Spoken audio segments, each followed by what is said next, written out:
Bueno, un programa más de Diálogos del Sur con Edgardo Moca. Bueno, estamos muy contentos porque hemos tenido un buen suceso en los programas que hemos emitido anteriormente, lo que un poco da cuenta del objetivo que nos proponíamos. Así que bueno, vamos a seguir con esto que estamos tan entusiasmados. Y bueno, una semana que me parece que desde la última semana que estuvimos juntos con Eduardo Valdés, ahora han ocurrido determinados hechos relevantes. Y uno de los más relevantes me parece que fue la aparición de Cristina Kirchner haciendo declaraciones en una rueda periodística y que dejó mucho para analizar y para discutir, pero sobre todo para pensar que Cristina sigue estando en el centro de la escena y que desde ese lugar está proponiendo una construcción de una gran unidad como para armar un gran frente que pueda llevar a la victoria nuevamente un proyecto nacional y popular, ¿no?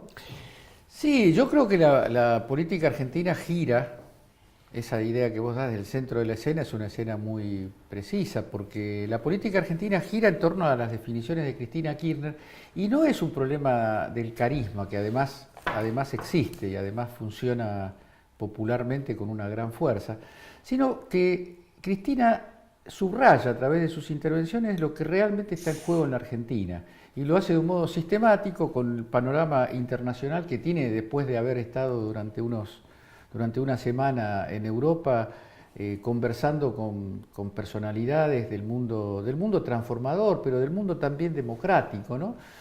Y me parece que además la intervención de Cristina del otro día tiene la virtud de haber de haber construido un registro autocrítico, porque la autocrítica no consiste en decir, qué mal que hicimos esto y qué mal que hicimos lo otro. O sobre todo, algunos piensan que la autocrítica es decir qué mal que hizo las cosas el otro, ¿no? Claro. Eso es una forma rara de la autocrítica. Cristina dice en un párrafo que prácticamente no fue comentado, obviamente no fue comentado porque el discurso está, la intervención de Cristina es muy rica en definiciones de todo tipo, pero hay una especie de una frase corta que ella dice al comienzo de la entrevista, cuando ella misma se pregunta y dice, ustedes me dirán por qué no hicimos todo esto. Y a continuación dice, bueno, hay que pasar por lo que estamos viviendo,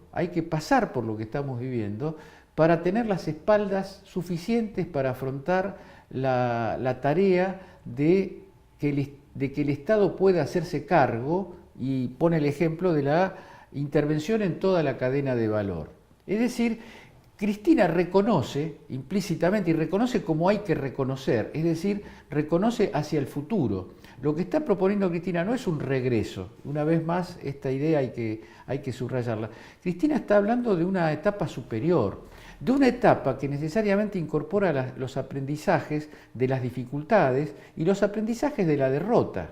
Y algo más todavía, los aprendizajes de lo que es vivir bajo un gobierno abiertamente neoliberal que ilustra con el dolor del pueblo, ilustra con la pérdida de densidad nacional de la Argentina, las razones que hay en la Argentina para pelear por un espacio nacional, popular y democrático, para una verdadera alternativa contra esto.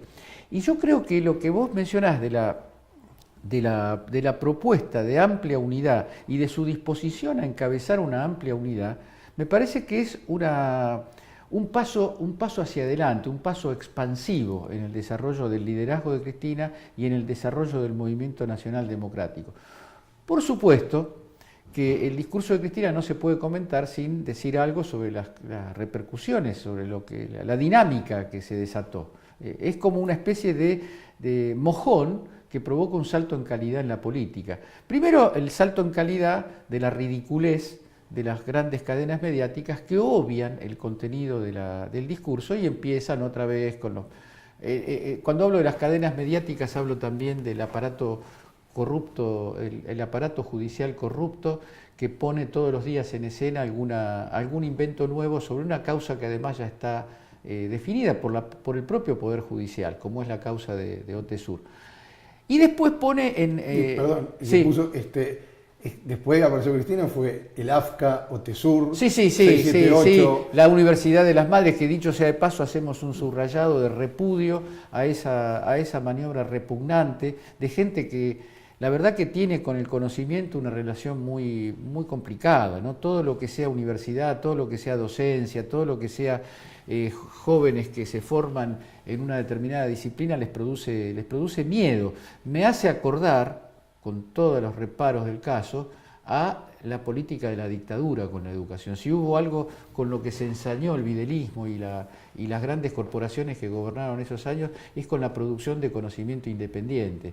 Y la Universidad de las Madres de Plaza de Mayo es producción de conocimiento independiente, y esa es la causa de fondo, junto con enchastrar la figura, quizás la figura más importante de la historia argentina de las últimas décadas, que es Eve de Bonafini. Así que eso no puede dejar de merecer un apunte. Pero quiero decir que la unidad amplia que propone Cristina desata la dinámica política. Algunos que estaban callados salieron a hablar, ¿no? El caso característico del exministro Florencio Randazzo, que si bien tampoco esta semana hizo definiciones importantes políticas, salió a decir el mantra de hay que competir para ver quién es el mejor, dice Florencio Randazzo. Sobre esto hay que detenerse, porque competir para ver quién es el mejor está muy bien cuando se trata del campeonato de fútbol o de un torneo o de alguna competencia deportiva. Eso está muy bien. Pero en política, para competir sobre quién es el mejor, lo primero que hay que definir políticamente es competir para qué. Mejor para qué. ¿Para hacer qué? La pregunta que Florencio Randazzo no termina de responder. Dicho esto, con el respeto con la que la propia Cristina se refiere a todos los dirigentes políticos que se oponen a ella dentro del partido y dentro del Frente para la Victoria. No se trata de estigmatizar, ni de perseguir, ni de descalificar. Se trata simplemente de poner negro sobre blanco el debate político. Entonces, la expectativa que hay, la expectativa que no se satisfizo por lo menos hasta ahora, es que los sectores que pretenden participar en una interna expliciten cuáles son los acuerdos políticos sobre los cuales se desarrollaría esa interna, porque si no corremos el riesgo de hacer una interna que parezcan dos partidos, sí, parezcan dos frentes, ¿no? Y hay un tema, ¿no? Como una de las grandes críticas que se hace es no van a utilizar las PASO, que es una herramienta que les podría dar más potencia, pero por lo que vemos muy pocos van a usar las PASO para estas elecciones de las otras fuerzas políticas también. En ese sentido se pone como un argumento medio liberal de la política, donde prima más la instrumentación de una elección interna que los contenidos reales que se tienen que discutir. Cuando no se han, como decís vos, cuando no se han puesto en la mesa ni se han explicitado nada. Exactamente. Hubo un año y medio de silencio, aparece un candidato que mide. Y esa es la política. La pregunta, totalmente de acuerdo, la pregunta sobre la unidad es una gran cosa. ¿En qué condiciones es una gran cosa? Cuando se sabe para qué, cuando se sabe con quién y cuando se sabe cómo. Y el orden, el para qué, con quién y cómo es muy importante, porque si empezás por el cómo, queda en la nebulosa el para qué. Entonces se arma toda una situación alrededor del cómo y no se discutió previamente el para qué. El para qué, Cristina el otro día hizo... Yo digo que toda la intervención de Cristina en el reportaje con los periodistas fue el para qué de la unidad. El para qué de la unidad está explicitado cuando Cristina habla de la economía, habla del endeudamiento, habla de la situación de las tarifas, habla de la emergencia alimentaria, de la emergencia energética, cuando despliega un repertorio de propuestas que en el fondo es el contenido de lo que Cristina cree que es el para qué de la unidad. Para esto nos podemos unir con todos, pero para esto. Una vez que se define el para qué, hay que ver quiénes están dispuestos a establecer un compromiso sagrado, políticamente sagrado con la sociedad, que diga, me comprometo a que en mi banca de diputado y de senador yo defiendo esto. Me comprometo explícitamente y sin ningún tipo de rodeos a esto. El para qué abre paso al quiénes. Los quiénes se sientan en una mesa y dicen, estamos comprometidos con esto. Ahora hace falta ver cómo cómo se dirime, digamos, la grilla de los que van a ser los portadores simbólicos de esta propuesta ante la sociedad. Y ahí entra el problema de si nos ponemos de acuerdo en una lista o eventualmente la falta de acuerdo determina que hay una interna. Empezar como contenido político por las internas es embrollar toda la cuestión. Acá se está embrollando, obviamente con la ayuda de los grandes medios de comunicación, y se quiere construir una escena donde el debate es si hay paso o no hay paso, cuando todavía no se sabe para qué se quiere hacer la unidad. Entonces ahí hay un problema conceptual que después deriva en una especie de retórica que se pone como que Cristina o los cristinistas no quieren hacer las pasos, ¿no? Quieren o no quieren hacer las pasos, es un problema secundario respecto de ponerse de acuerdo o no en lo que hay que hacer. Y después, yo creo que las pasos en tanto tales, la experiencia de las pasos ha colocado un problema político que hay que discutir. Porque las pasos se han fundamentado, las primarias abiertas, simultáneas y obligatorias, en la necesidad de fortalecer los partidos políticos, ¿no? Los partidos políticos se fortalecen porque se consulta a la sociedad sobre quiénes tienen que ser sus candidatos. Ahora hay un problema, no es que nosotros ahora tengamos que revisar todo, ¿no? Lo de las primarias abiertas, pero en realidad el partido político queda un poquito al margen, porque lo que termina siendo es que la resolución de quiénes son los que representan a los partidos políticos no está en los partidos políticos, sino que está en la sociedad en general. Claro. Entonces acá hay un problema político, porque las primarias abiertas no pueden ser escenarios, no hay que permitir que sean escenarios de operaciones de partidos adversarios, ¿no? Es muy hipotético lo que estoy diciendo y puede sonar hasta una especie de exageración conspirativa. Pero la verdad es que después de haber asistido al desarrollo de las internas justicialistas en la provincia de Buenos Aires en el año 2015, la verdad que estamos obligados a poner una luz de alerta, porque lo que termina decidiendo la suerte lo que termina decidiendo la suerte de la candidatura del Frente para la Victoria en la provincia es una interna sangrienta, que no es solamente una interna sangrienta entre dos candidatos, es una interna sangrienta donde se suma Elisa Carrió, donde se suma Jorge Lanata, donde se suma toda la maquinaria mediático-política para destruir la figura de Aníbal Fernández y por esa vía decidir las elecciones de la provincia de Buenos Aires en un sentido, lo que termina además siendo decisivo para la elección presidencial. Entonces, todas esas cosas no podemos tener una mirada inocente y alegremente decir, bueno, las primarias abiertas son... Por empezar, si tuviéramos que llegar a primarias abiertas, garantía mínima es que se sepa realmente qué quiere hacer Randazzo, cuál es el balance que hace Randazzo de los años de gobierno kirchnerista, 8 años de los cuales él fue ministro. De Cristina. Eso es lo mínimo que se tendría que saber si Randazzo va a participar en una interna, porque si yo no sé si Randazzo está orgulloso de haber formado parte del gobierno de Cristina y consciente de que una etapa nueva del proceso popular democrático es sobre las huellas, no repitiendo, pero sobre las huellas, sobre la estela que dejó el gobierno de Cristina, si es eso lo que piensa, o piensa que el kirchnerismo fue una fase fugaz del peronismo y que ahora hay que volver a un peronismo normalizado, que vuelva a Massa, que lo tenga Urtubey, ¿no? Porque algunas de las figuras que lo rodean tampoco dan mucha seguridad. Hay mucho de revisionismo, hay mucho de idea de capítulo cerrado. Sí, no quería dejar de decir una cosa que me parece muy importante.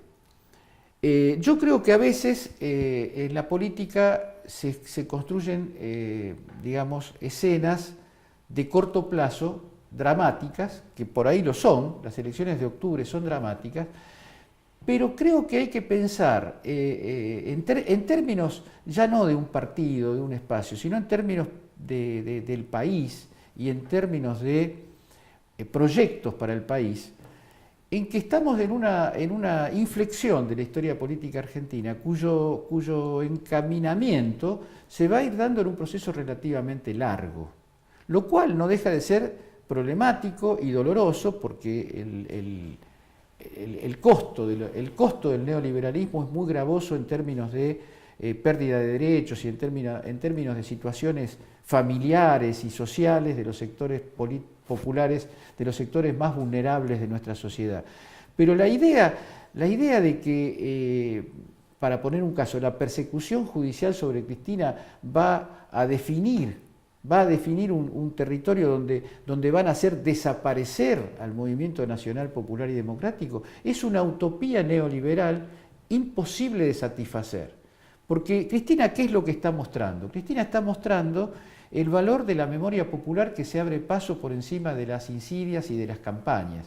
Y ya la Argentina tiene nada menos que la experiencia de Perón, ¿no? Después del 55 todo el cuadro de situación que se armó es el posperonismo. Perón ya no está, el peronismo se deshace y la Argentina sigue como antes del 45. Se demostró, hasta gobiernos militares no tuvieron más remedio que respetar algunas vallas en materia de derechos sindicales y demás que estableció el peronismo. Y hoy está claro que la memoria y la continuidad del Movimiento Nacional Popular y Democrático es imposible de borrar. Cualquiera sea la circunstancia que nos toque vivir, cualesquiera sean los obstáculos que ponga la derecha neoliberal, hay una vivacidad, hay una fuerza motriz en el pueblo, en la sociedad, que no va a ser posible revertir la experiencia de los años del kirchnerismo.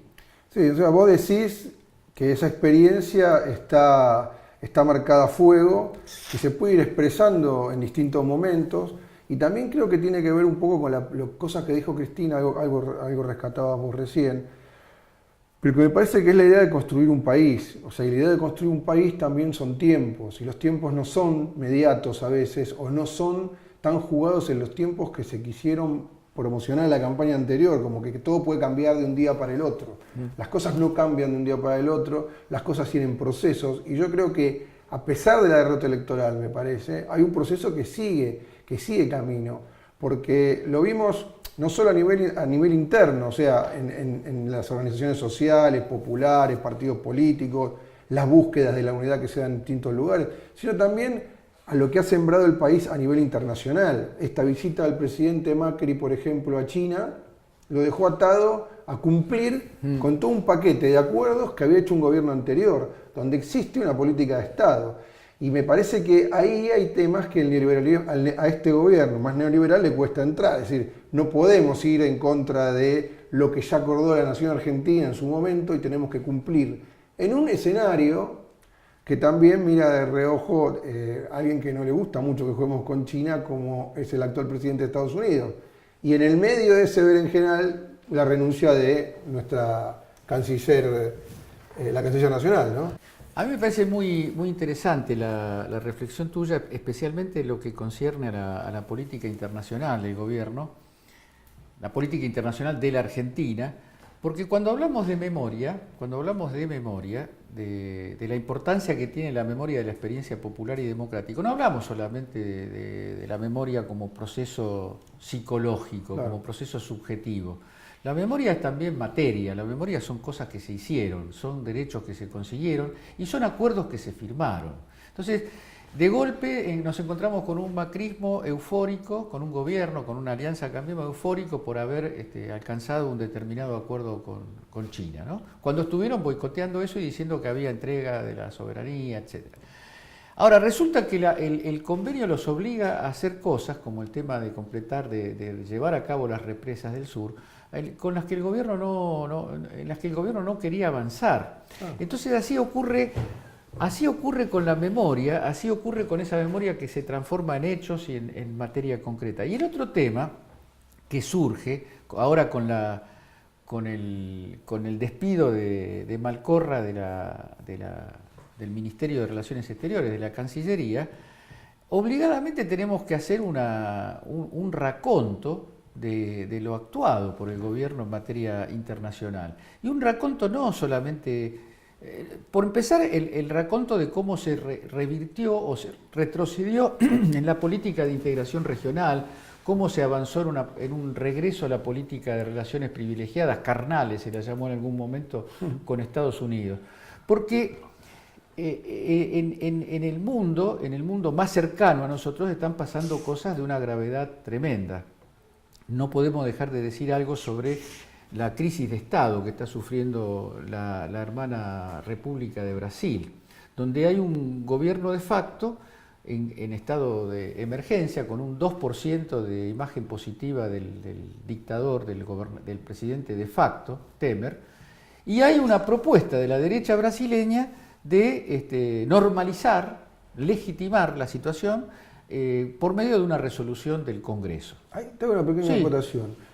Pero es que vos le dijiste el dictador, y algo de eso va ahí, me parece seriamente, porque pasó un hecho que es muy grave en estos últimos días en Brasil. El ejército salió a la calle. Hace un ejército que vuelve a salir a las calles en un país democrático latinoamericano. Así es. O sea, en el principal país latinoamericano. En el principal país latinoamericano. No alcanza con la televisión, no alcanza con la publicidad, no alcanza con los medios, no alcanza con todos los grupos de poder.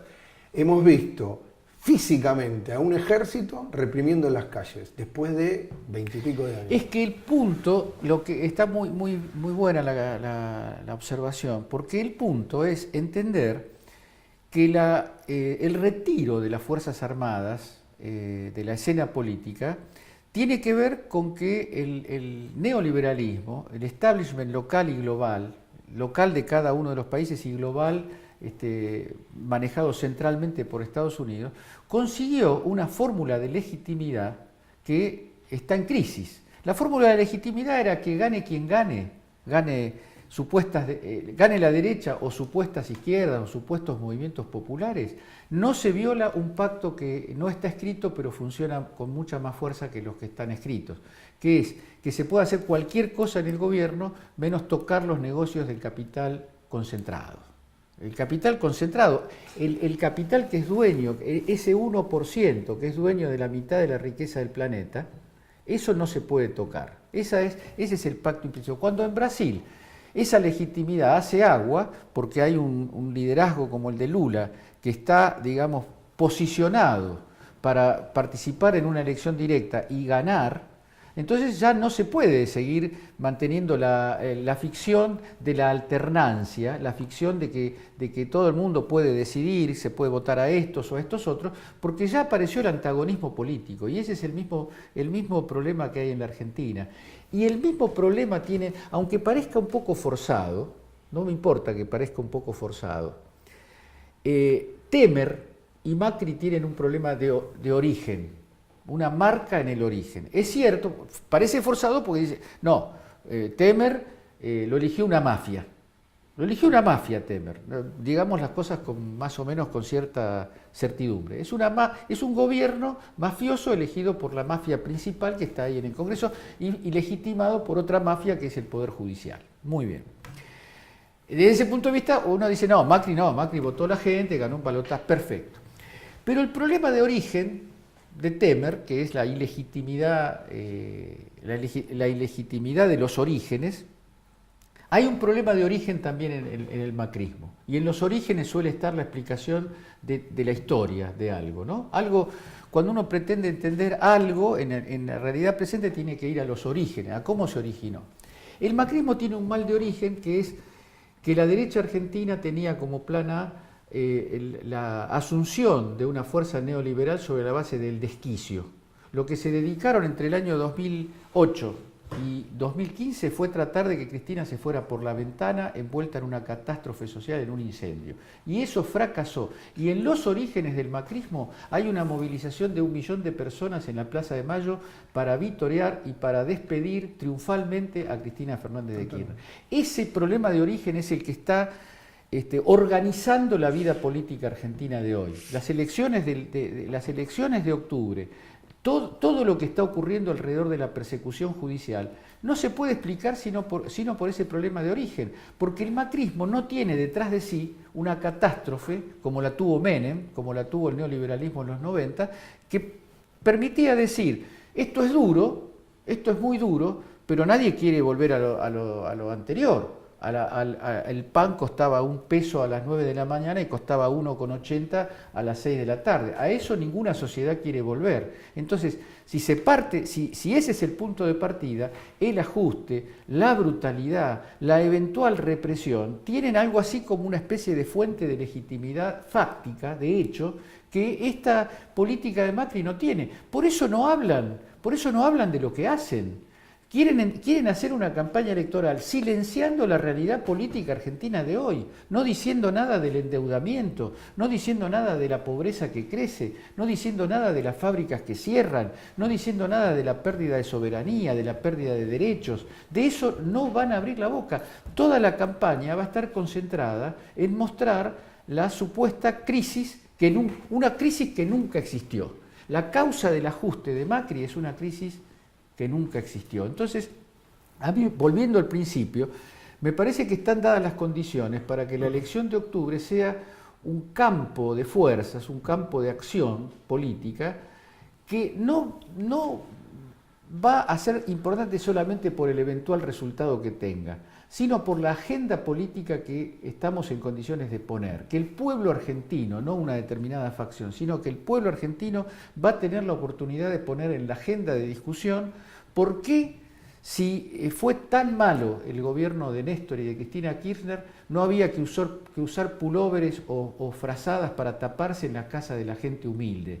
¿Por qué el empleo se defendía incluso cuando había crisis externas, como la crisis de Estados Unidos o la crisis prolongada de Brasil, que tenía grandes problemas en comprar nuestras exportaciones, especialmente de automóviles? ¿Por qué aún en esas condiciones, con los repro, con las políticas del Ministerio de Trabajo de asistencia, de socorro a las empresas en problemas, se evitaba la desocupación? ¿Por qué durante 12 años, si fueron tan malas las políticas, hubo chicos que pudieron por primera vez tener una computadora en su casa y aprender por medio de la computadora? ¿Por qué el salario alcanzaba? ¿Por qué el salario real crecía cada año? Porque crecía con las paritarias que siempre superaban, en algunos casos muy levemente, y en algún que otro caso empataba. Pero eran ayudadas con salario indirecto. Además con el subsidio al transporte, el subsidio al uso de la electricidad y del gas. Eso hay que computarlo efectivamente como salario. Entonces, ¿cómo puede ser que un buen gobierno que viene a cambiar para bien haya empeorado en 1 año y medio lo que costó muchos años construir? Esa es una agenda que yo diría, haciendo momentáneamente abstracción de candidatos, pasos, posicionamientos políticos, hay que tratar de que eso no genere un ruido que tape, que eso es lo que intenta la maquinaria mediática, intenta convertir el análisis electoral en una payasada donde uno dice no, hay que hacer paso, el otro dice no, hay que despejar, hay que barrer la hojarasca de acá a octubre, barrer la hojarasca para que las preguntas que se formule a sí mismo el pueblo sean las que nos permitan un debate verdadero sobre el futuro del país, ¿no? Sí, yo creo que ese nivel de comprensión hoy lo está teniendo nuestro pueblo, porque en las distintas regiones las cosas no están funcionando como se pensaban que iban a funcionar. No fue tan fácil bajar lo más fácil parecía para el gobierno de Cambiemos era bajar la inflación. Era lo más fácil. Y después hubo toda una discursividad con respecto a las políticas regionales, y vemos las políticas del noroeste mal, el famoso plan Belgrano que iba a estar a cargo del ex candidato a gobernador Cano de Tucumán. Naufragó, y encima ya está casi procesado por distintos negocios que está haciendo en ese lugar, y la esperanza blanca de ese noroeste también se termina. Cuando también, digamos, muchos de esos proyectos estaban montados sobre proyectos que estaba haciendo el gobierno anterior. Porque acá hay muchas cosas que son de culminación del gobierno anterior, que se están terminando ahora y que se presentan como nuevas. Son las únicas que valen la pena. O obras que sean, o como obras que se han discontinuado para volverlas a letargarlas y después las inauguramos nosotros, digo.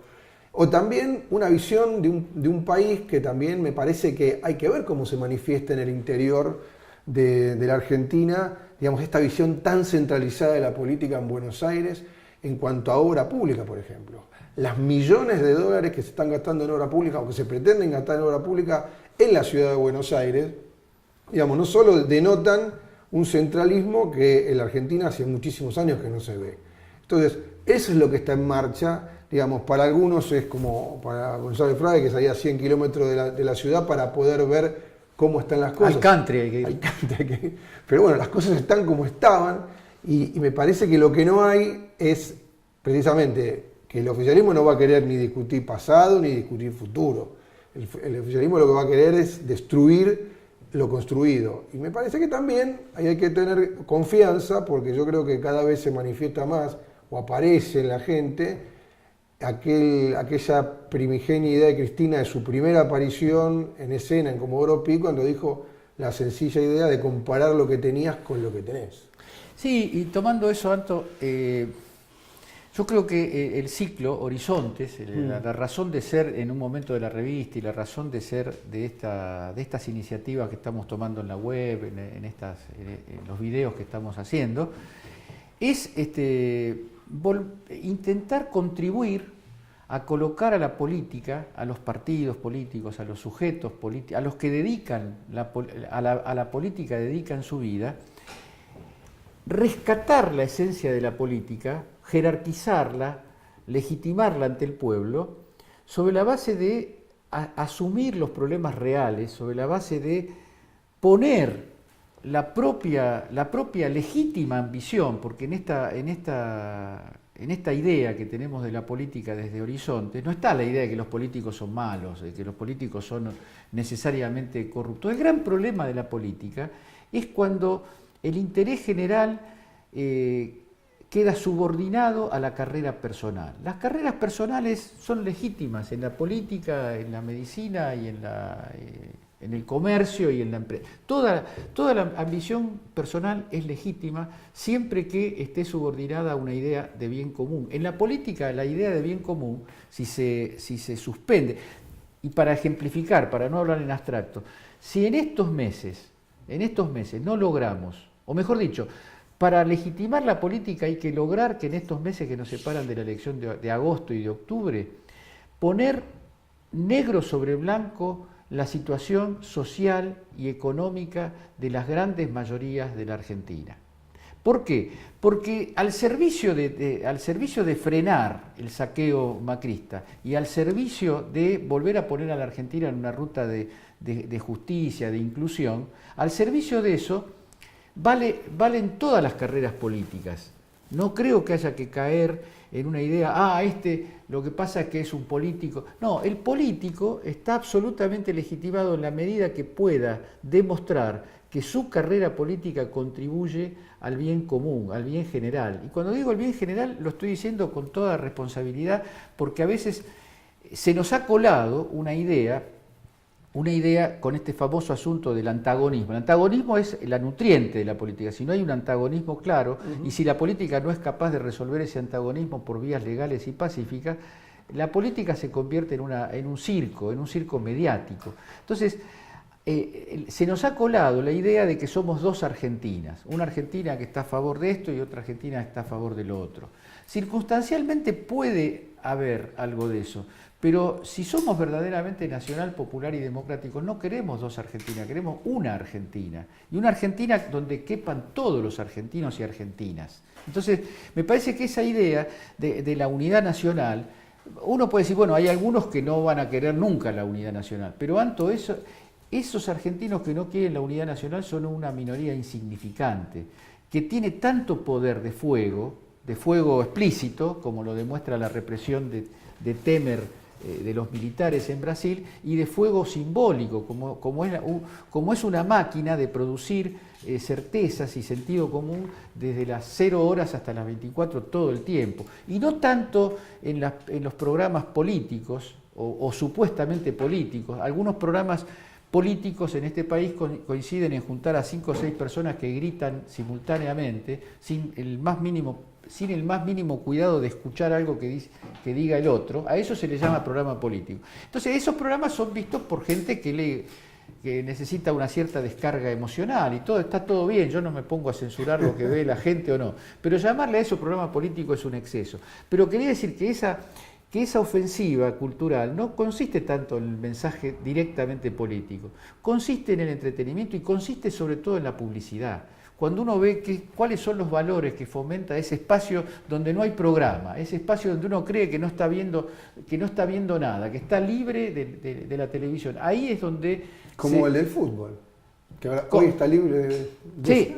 Sí, el del fútbol lo del fútbol es explícito y es una desvergüenza, ¿no? Porque la verdad que un gobierno cuya única herramienta de discurso es hablar mal del otro gobierno, y decía que iba a sacar la política de fútbol para todos, y ahora la vuelve a colocar, pero no diciendo, hicimos tal obra, 600.000 kilómetros de no sé qué. Uno puede decir, bueno, ponele que haga falta menos publicidad. Yo no soy de esos, no soy de esos porque el Estado tiene, no el derecho, tiene la obligación de informar lo que hace. Y sobre todo en un país durante 12 años, un país que durante 12 años no informaba lo que hacía el Estado. Lo que hacía el Estado era siempre robar, perseguir, estaba todo mal, ¿no? De paso, como al pasar, digo, que me solidarizo con Diego Wirtz. Lo digo así, para que no quede ninguna duda. Me solidarizo con Diego Wirtz por muchas razones. Porque yo creo que Diego Wirtz está siendo perseguido por una definición política que él hizo, ¿no? No le perdonan a Diego Wirtz haber sido un adalid de Canal 13 con su programa TVR y haberse reconstituido como productor televisivo con un programa que podrá haber tenido muchos defectos, pero si querés salgamos a la calle, a vos no te hace falta porque lo sabés perfectamente, el amor popular que se desata cada vez que se menciona los 3 números demoníacos, un programa de televisión que fue por única vez, estuvo por única vez en la historia mundial presente en un debate presidencial, presente para la mentira, fue el eje de la estafa electoral. Vos no me podés decir esto, Daniel, te convertiste en un panelista de 678. Ese es un orgullo de todos los que hemos, no sé si de todos los que hemos participado, es un orgullo mío.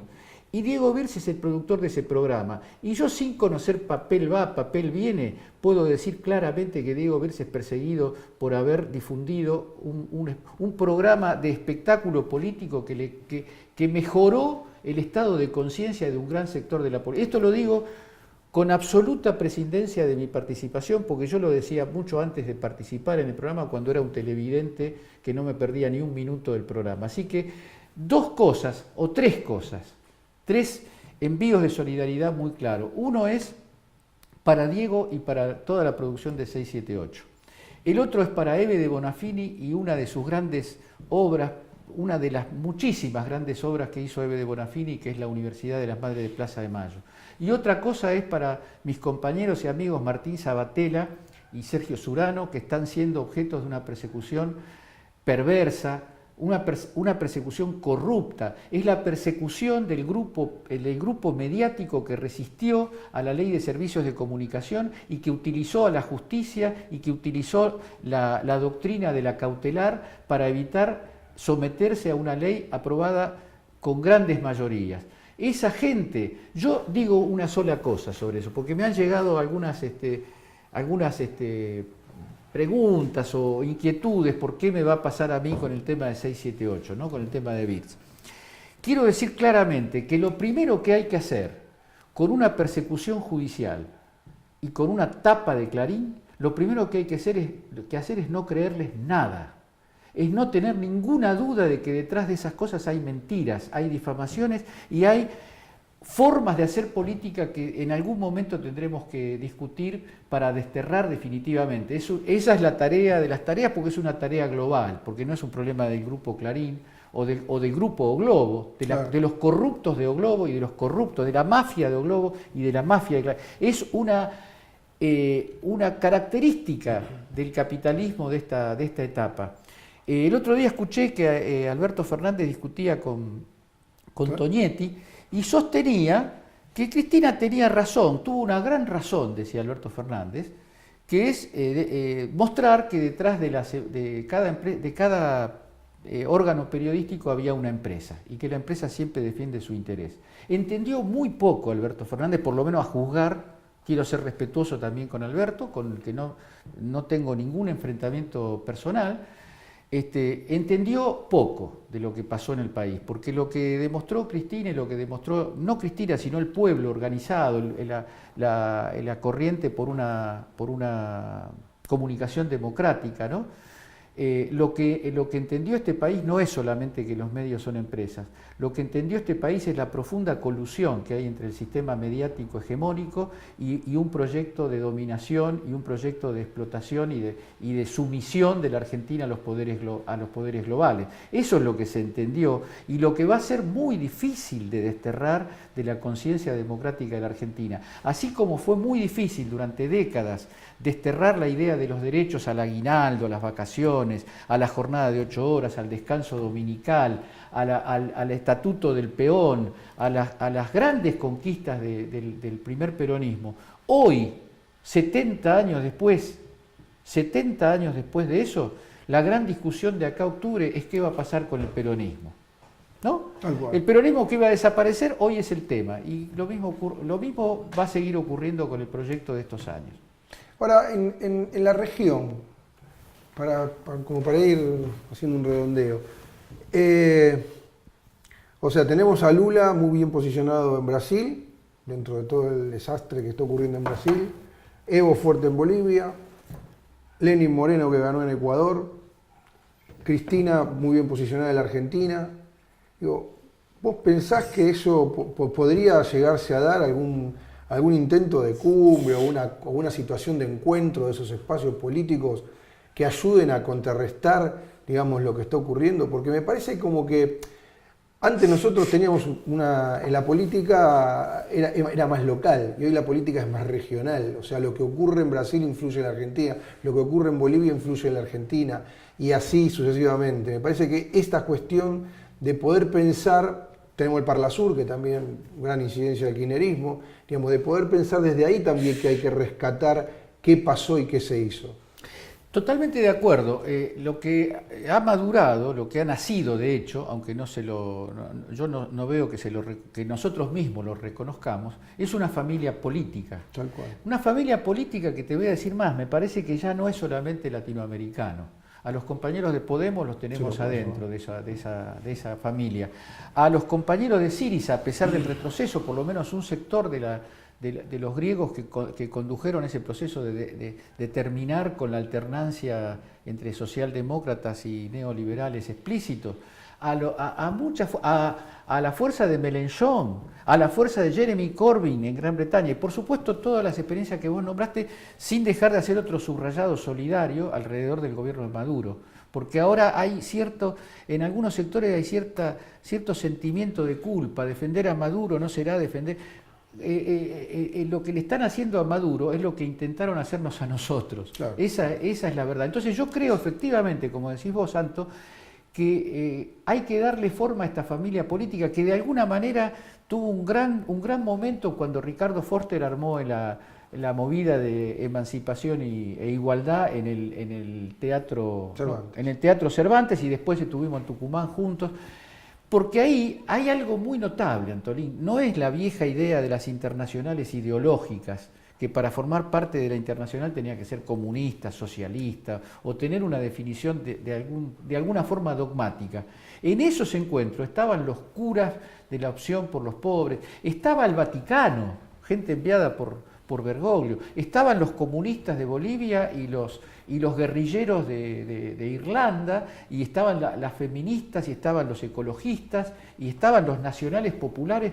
De un modo extraño, el nacionalismo popular democrático se ha convertido en una especie de nueva internacional, ¿no? Parece contradictorio, nacionalismo con internacional, pero alguna vez mi amigo Jorge Alemán propuso la formación de una internacional peronista, ¿no? Es decir, yo creo que tranquilamente podríamos hablar de una internacional populista, aunque el término a algunos pueda no gustarnos, aunque algunos puedan decir, ¿por qué populista? ¿Por qué no democrático popular? No, ¿sabes por qué? Porque en todos los lugares donde surge alguien que defiende a la nación y defiende los intereses populares se le pone el mote populista. Mélenchon es populista, Jeremy Corbyn es populista, Syriza en su momento era populista, Podemos desde ya es populista, y Correa, Morales, Cristina, Lula, todo eso son... Entonces, perfectamente, yo me siento muy cómodo Y ojalá, entre otras cosas, Antolín, podamos ir construyendo un sistema de comunicación política democrática de alcance global. Eso hay que ponerle. Desgraciadamente no veo autocríticamente o críticamente, no veo los suficientes esfuerzos para decir, bueno, estamos muy embromados en la relación de fuerzas materiales, económicas, con los que construyen el discurso dominante. Entonces juntemos lo que tenemos y hagamos algo que nos permita, algo que un adelanto de eso es, ¿cómo se llama? El Telesur.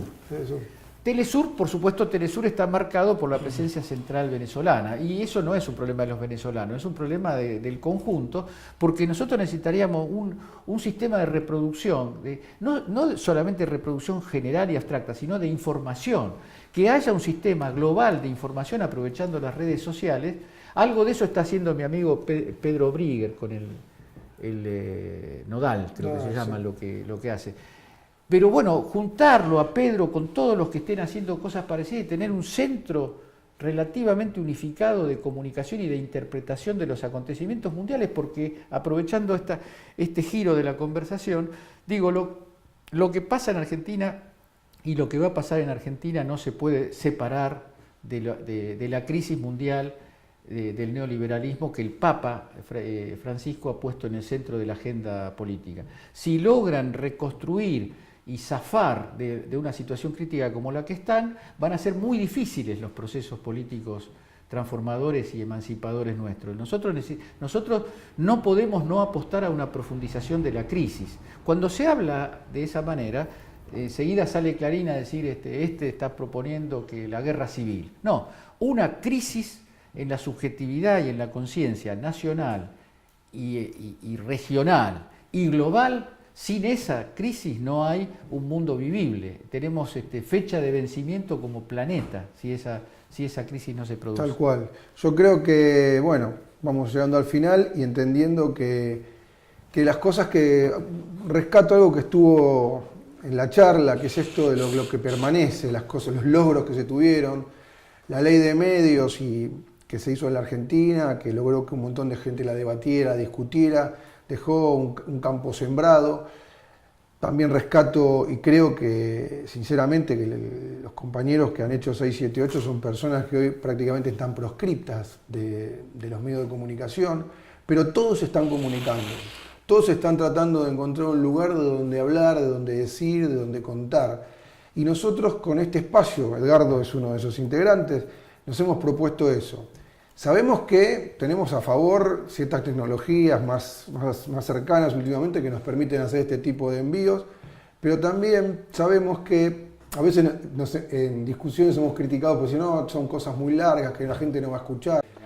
Yo siempre me acuerdo de una anécdota que contaba Piazzolla acerca de su debut en las Grandes Ligas como acompañante de Troilo. Troilo era el gran ejecutante de los grandes bailes del tango y le decía a Piazzolla que él no tocara porque lo de él era para escuchar. Entonces un día en cancha de Boca, un baile masivo, en el medio del baile se paró y se tocó el tema de Piazzolla y la gente estalló en aplausos y Piazzolla lo miró y le dijo: "Viste, gordo, la gente también quiere escuchar". Entonces yo lo traigo esto porque me parece que un poco es lo que estamos tratando de hacer.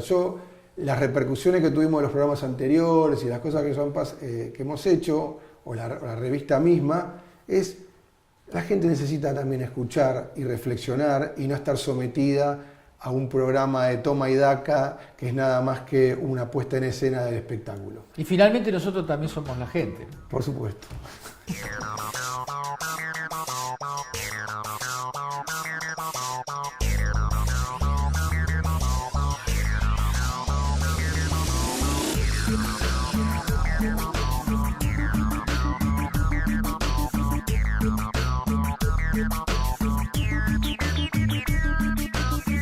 Thank you.